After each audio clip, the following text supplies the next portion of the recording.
welcome back to Social Butterfly. Today's episode is just going to be an audio episode because I'm having some technical difficulties with my camera. So if you normally watch these, I'm sorry. And if you normally just listen, then nothing will be different at all. So there you go. Today I really want to talk about mental health, and more specifically my mental health journey. I know in my very first episode when I talked about starting this podcast, I had said that it was because of something that not one but two of my therapists had said to me. And so I really just felt like since May is Mental Health Awareness Month that I would maybe give a little background about my own mental health journey and just kind of share some of that with you. I will say some of the things I'm going to talk about might be a little sensitive and triggering to some people, so if you're listening and you need to take a break or turn it off, that's totally fine. Just make sure to take care of you while you're listening. But with that, let's jump into it, I guess. Now that I'm older and have like the language and words to describe mental health, I can recognize that my own mental health struggles started when I was a lot younger. But when I was growing up, mental health still really wasn't talked about that much. I feel like it really didn't start being more of a mainstream topic of conversation until it was maybe like late high school into college. So growing up, like I like obviously knew the word anxious or anxiety, but I didn't know that could be used to describe like how I was feeling. But ever since I was really young, I was a really nervous, like an anxious kid. Like I was a big worrier. And a lot of it had to do with worrying about how people around me were feeling. The people pleasing started really early. I would worry myself sick about what people thought about me, or if people were upset with me, or if people were upset with each other. And a lot of that had to do with just some things that went on growing up. But I would literally make myself like sick to my stomach. And obviously I didn't know at the time that was anxiety. Or, you know, if I would have arguments with friends or I would say something and I would go back home and be like, why did I say that? Like, are they mad at me now? And I would start to get upset and I would cry and, you know, I would hyperventilate, and I didn't know then that was an anxiety attack. I didn't like have that language for it. But it's always just something that I can remember feeling. And I also remember times where, I mean, when you're a kid, you like to sleep anyway, but I remember times where all I wanted to do was sleep and stay in bed. And so I would, you know, isolate myself sometimes and just like stay in bed for a whole day. And I didn't know then that, you know, that was showing signs of depression. So all this to say is that I've been experiencing mental health for longer than I knew. I didn't, like I said, I didn't have like the language or tools for it. I didn't really do therapy growing up. I think I remember going a couple times just for like family stuff, but it wasn't like a regular thing. And I never thought that the things I was feeling was anything that you could go to a doctor for.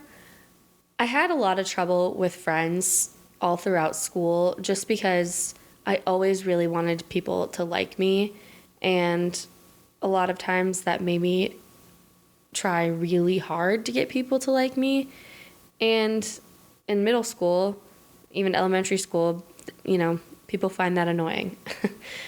I mean, you know, middle schoolers can sniff out if someone is trying too hard from a mile away. And so I kind of struggled a lot with friends and kind of feeling that I belonged. Like I always felt like I had friends, but I just always really struggled I always felt like I was constantly having to make sure I stayed in the group. And there was one summer between like 8th grade and freshman year of high school where I didn't hang out with too many people. Now I can't remember if, you know, other people decided they didn't want to hang out with me or what happened. But I just remember feeling really lonely that summer. And that was one of the first times that I ever remember like contemplating taking my life. Now I was like 14, And so I don't think I fully had a plan. Now I know I was maybe like passively suicidal, so I didn't have an actual plan. I just remember thinking that like no one else wants me here. Like no one else wants to be my friend. No one wants me around. And so then going into high school, I remember went in a little bit more reserved than I used to be, and just kind of like, okay, if I don't make waves, and like people will like me and I'll stay in my friend group, and it'll all be okay. And I had great friends in high school, but again, I just remember almost kind of secretly just feeling like I was always trying really hard to make sure that I stayed in that friend group and continued to be invited to things. And that caused a lot of anxiety for me. And I feel like it wasn't until I got to college that I was really able to start putting a name to the things that I was feeling, and really kind of starting to figure out how to help myself with my mental health. And it all really came to a head the second semester of my junior year of college. I now know that I was having a depressive episode, and I didn't go to like the first week and a half, 2 weeks of classes, or like I would go get my syllabus and then like go back to bed. I had like a really hard time getting out of bed. And it was at that time that my boyfriend at the time, my husband now, had said to me, like, you're really not yourself, you're really withdrawn, maybe you should talk to somebody, like maybe you should talk to a doctor and just kind of see what might be going on. I did go to the doctor, just a primary care doctor, and they gave me the sheet that I'm now super familiar with, that you fill out and rate how you're feeling, or if you felt this way in the last 2 weeks. And I remember just in that first meeting, she said like, yeah, I think you have like depression and anxiety disorder. And depression was something I had always kind of thought I might have, just because of those like moods I would get into and those episodes that I would have. But the anxiety thing was new. I just thought I was a worrier. I just thought that I was a people pleaser and I cared too much about what people thought. But it turns out that a lot of that was fed by anxiety. And so I ended up I got on a medication. I think I started on fluoxetine, which is like the off-brand name of Prozac. And it helped. It did help. I wasn't on like a super high dosage, but it did help. And I guess I should say, I think that all of my mental health issues really came to a head at that time in college, because I was getting close to graduating. I had a bunch of friends there. I really liked college. And so I think I was getting nervous about leaving. I was leaving early. I was graduating a semester early. And so I think that's really kind of what brought everything to a head and kind of like pushed me to, seek out some help for the first time. But yeah, I started on medication then. And then I graduated college and I started working my first job. And the mixture of my first job, between it just being a high-stress job, I was working really crazy hours. I was like overnight and like mornings. And so I didn't have a normal sleep schedule at all. And then just like the work environment that I was in as well, I noticed my mental health getting a lot worse. I was getting a lot more migraines, which is something that I've had my whole life. I was taking almost all my sick days for like mental health days, and my mental health got pretty bad. And I finally ended up leaving that job and getting into a different career path kind of. And I remember not long after I started my new job, I remember going to the pharmacy to like fill a prescription, and the pharmacist, like she knew who I was, and she's like, your new job must be going well because you haven't refilled your migraine medication in a while. So yeah, that work environment really had a big toll on my mental health. And not just the work environment, but also just like the sleep schedule. Sleep is so important to your mental health, and not getting enough of it and not getting a quality amount of it really messed with me. So yeah, so through all that, I was really just on medication. And then the pandemic hit and we got sent home. And it was around the time after that happened that I kind of decided that I was ready to try therapy.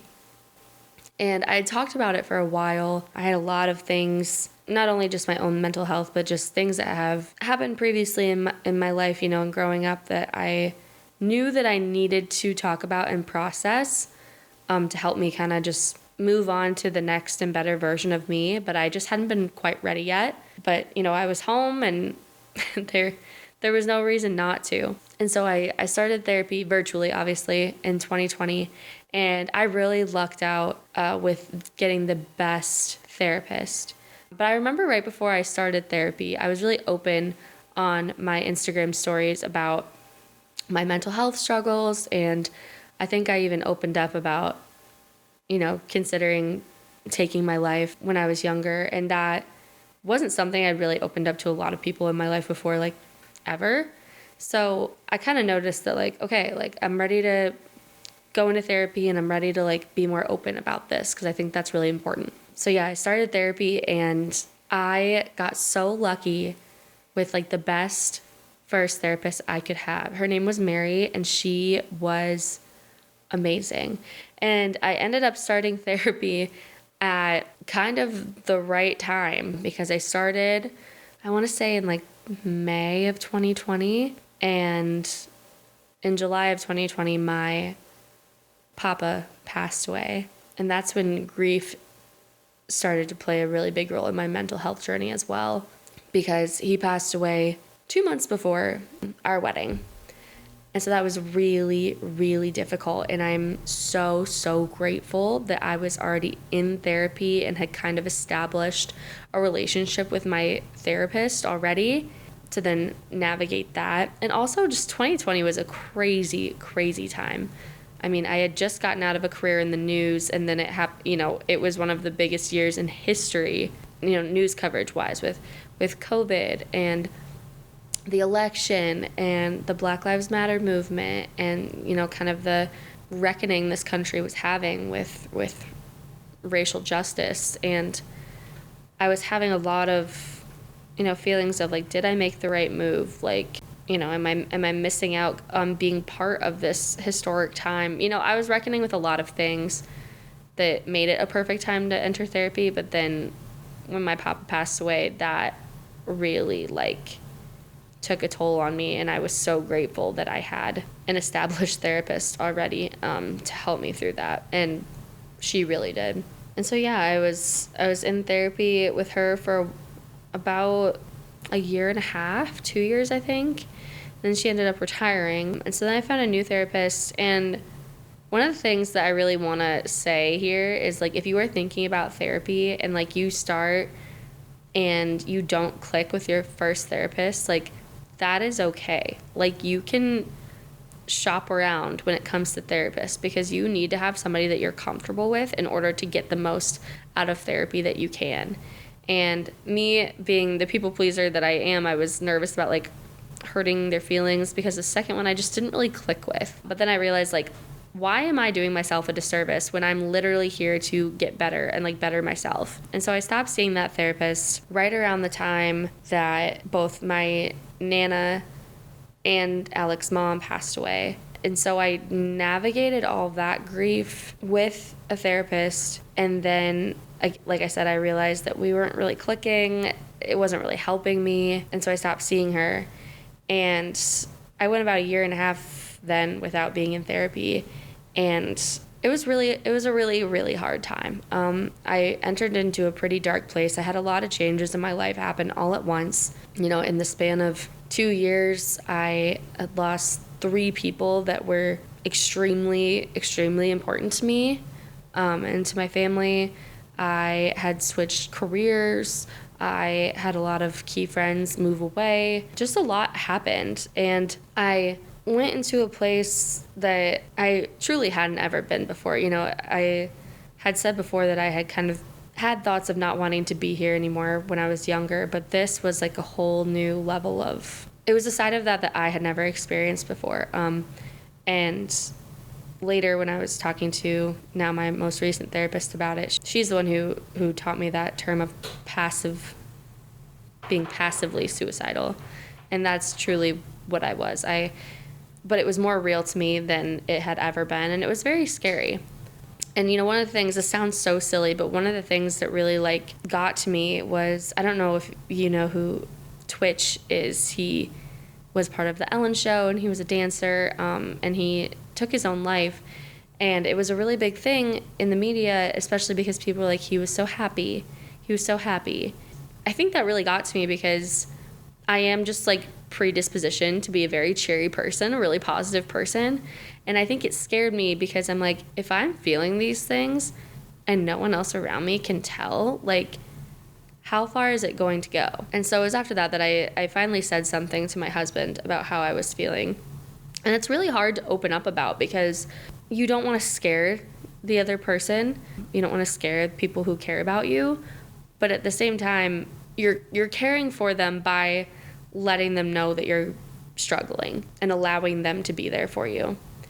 And so it was then that he really encouraged me to get back into therapy. And I was able to finally go in person for the first time, which was something that I had never done before. And now I've been with my therapist for, I think, almost 2 years. And I'm so grateful that both he and one of my best friends, I don't think I fully opened up to her about how deeply I was feeling lost, but just that I was really struggling. And she said and would keep checking in with me to see if I had gone back to therapy and found a new therapist. So I have to give her credit for that too. And I say that to you to remind you to, it's okay to tell people if you're struggling, because even if it's awkward or if it's uncomfortable or you feel bad making them worry about you, they're going to feel worse if something happens to you and you didn't say anything. There are people in your life who want to help you and want to make sure that you receive care and want to make sure that you're feeling your best or at least feeling better, and that you have someone to help you navigate through whatever you're going through. I guess just always remember that, because I forgot that for a little bit, and I'm grateful that I had the courage to say something to someone in my life, because I could have just kept going down that spiral that I was in, and it wasn't good for me. So now I've been with the therapist that I've had for a couple years, and I cannot be a proponent for therapy enough, whether it's you go once a month, whether you go every week, just having an unbiased party to talk to about things. One of my big, I was going to say, I don't want to say problems, but I mean, it kind of is a problem, is I don't like to be a burden on the people in my life. And so if I'm feeling something, even though a lot of people would say I am pretty open with my emotions, there are a lot of things that I don't tell people because I don't want to make them feel bad, or I don't want to have a difficult conversation, or I don't want confrontation or this or that.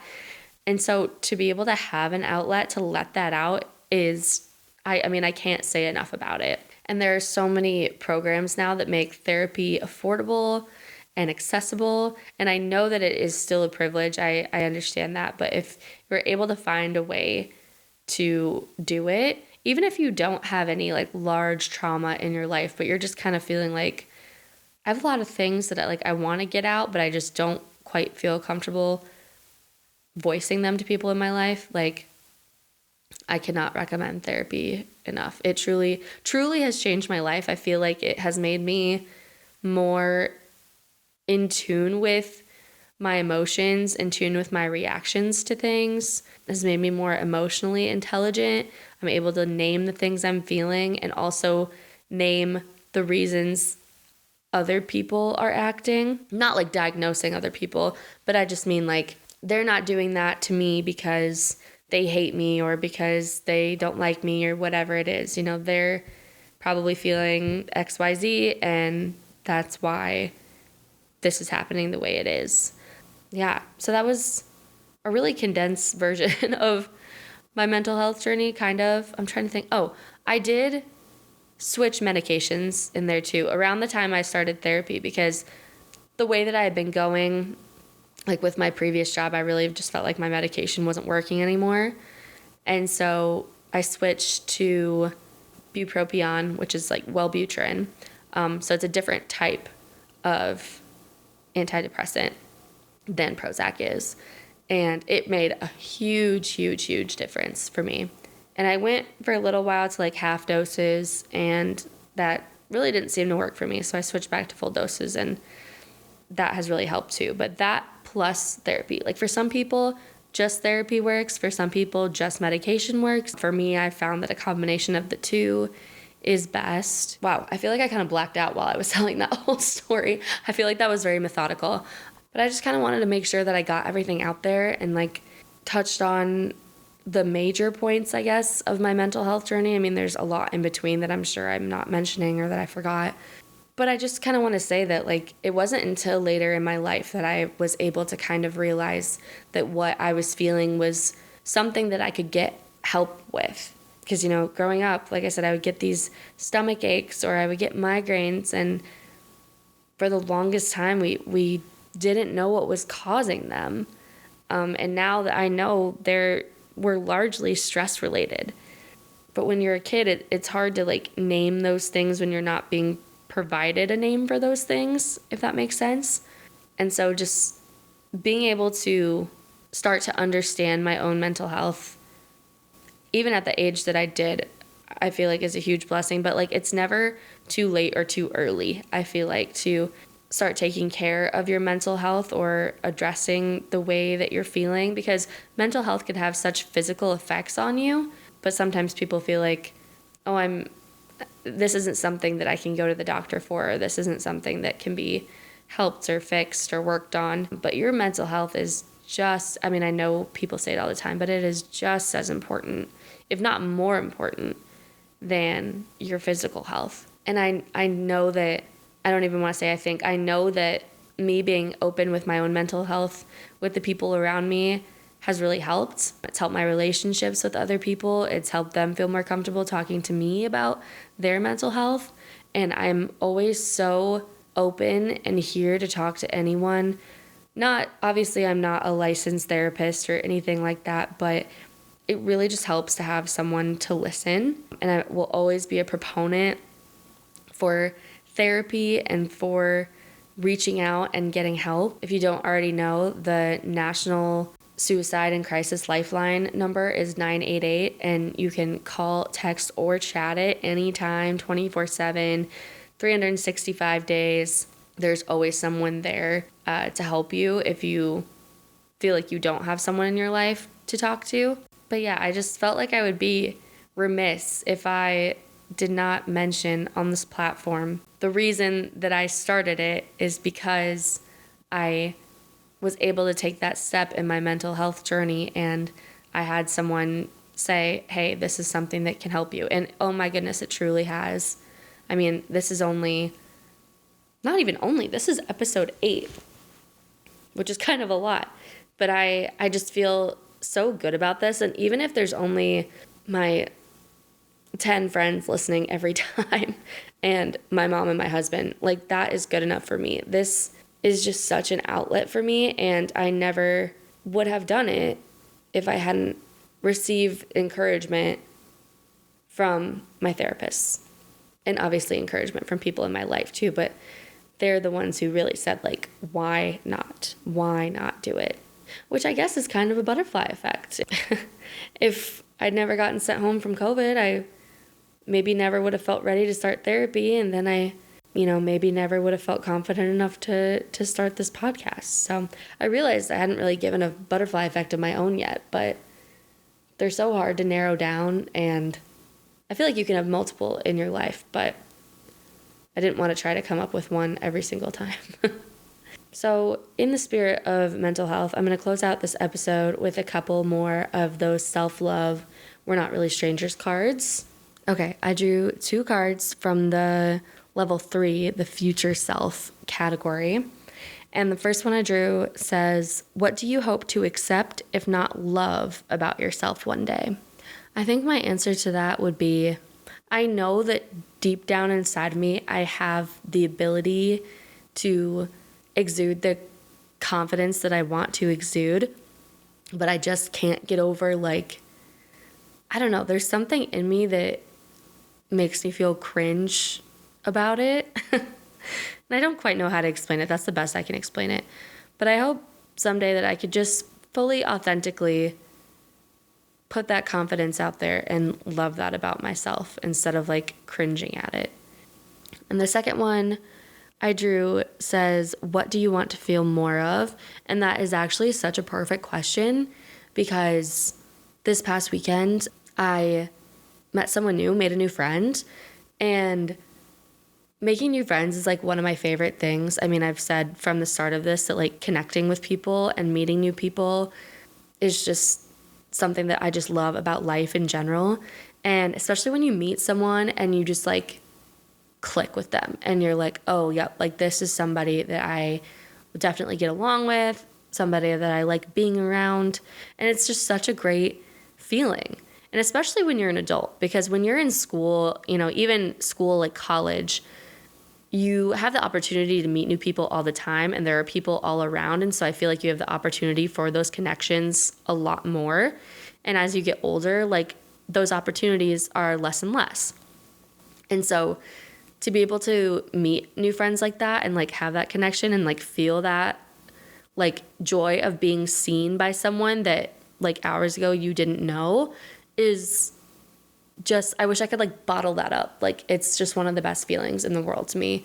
So yeah, that's what I want to feel more of. It's just like that connection and that friendship. It's awesome. So, all right, that's the end of this episode. It was definitely a more serious one, but I just felt like it was appropriate for Mental Health Awareness Month. And just remember, like I said, you are not alone. The 988 number is always there if you or someone that you love is struggling with their mental health.